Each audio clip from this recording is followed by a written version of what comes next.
So this is the anatomical position of the lever. See, this is my hand going into the inferior vena cava.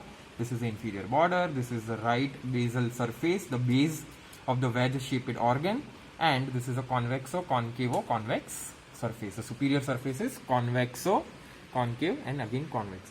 So this is my anatomical position of the lever. Fine. Now, before discussing the borders and the surfaces of the lever, I want to tell you the supports of the lever. So there are total 3 supports of the lever. The first important one is the opening of the hepatic veins into the inferior vena cava. Now the hepatic veins opens into the vena cava via the groove or the inferior vena cava. See, this is the inferior vena cava, and as you can see in the inside, it has certain openings. These openings are of the hepatic veins. So the hepatic veins opening into the inferior vena cava provides the maximum support of the lever. Okay, the lever is moving with respiration. Okay, so the main support has to be there. So the main support for the is the opening of the hepatic vein. Second one is the intra-abdominal pressure, which is maintained by the tone of the abdominal muscles. And the third one, the ligaments of the lever, which bears the least brunt. They are the least important factor maintaining the support of the lever. Okay, so these are the hepatic veins. So as I was discussing the hepatic veins, let me tell you that the hepatic veins opens into the inferior vena cava in following ways. The upper part of the upper hepatic veins and the lower hepatic veins. The upper hepatic veins are arranged in the right, intermediate and the left part. Okay, they open in the 3 parts: the right side, the intermediate and the left one. And the lower hepatic veins open into the right, open via the right and the left one. Okay, so this is the supports of the lever. Now coming to the surfaces and the borders of the lever. So basically lever has 5 surfaces. Okay, see, this is the superior surface. Okay, this is the superior surface. This is the right basal surface, and this is the anterior surface. Okay, and posteriorly there are 2 surfaces. See, this is my anatomical position of the lever. Okay, so if I rotate my lever posteriorly like this, you will find one posterior surface. This part is the posterior surface. Okay, and the part which is below the posterior surface, this one. Okay, this is the inferior surface of the lever. So now first let us talk about the superior and the anterior and the right basal or the right lateral surfaces. So basically these 3 surfaces, the superior, anterior and the right basal surface or the right lateral surface, are almost inseparable. There is no border intervening between them.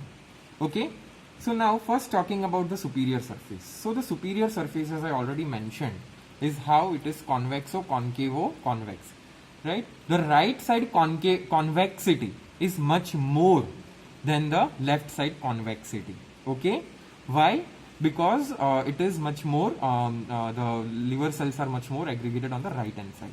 Okay, and the depressed part, the concave part, the depressed part is why? Because of the presence of the heart.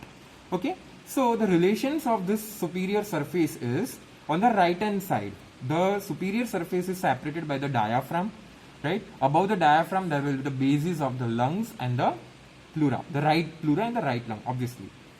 In the middle part, okay, there is a depressed portion. This concave part is because of the cardiac part. Okay, and it is separated from the heart by the diaphragm, obviously the diaphragm, and above the diaphragm you have the pericardium, the fibrous pericardium, the visceral pericardium, and then you will have the heart. Okay, so this depressed part is because of the heart. And on the left hand side, see, this again convex part is because of the presence of the left lung and the left pleura. Okay, so this is about the superior surface. Now talking about the anterior surface. So the anterior surface, now in this anterior surface you can find one ligament. Okay, this is a ligament. This ligament is the falciform ligament, which extends from the umbilicus to the lever.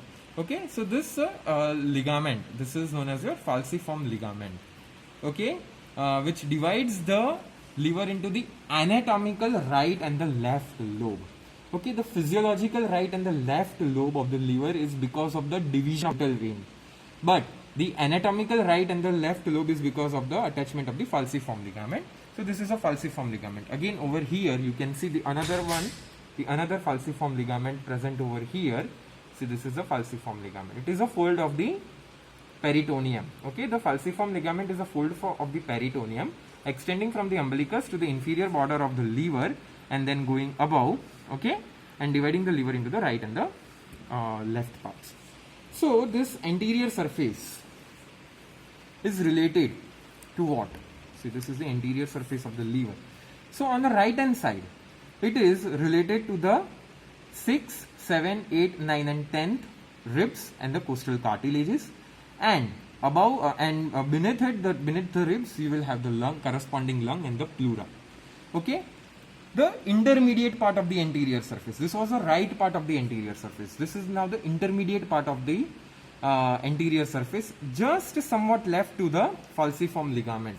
So this is my falciform ligament, and just left to it, this part of the anterior surface, okay, is related to the xiphisternum, okay, the infrasternal part of the anterior abdominal wall.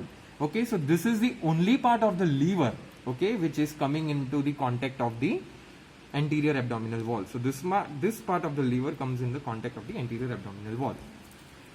And this is the left part of the anterior surface.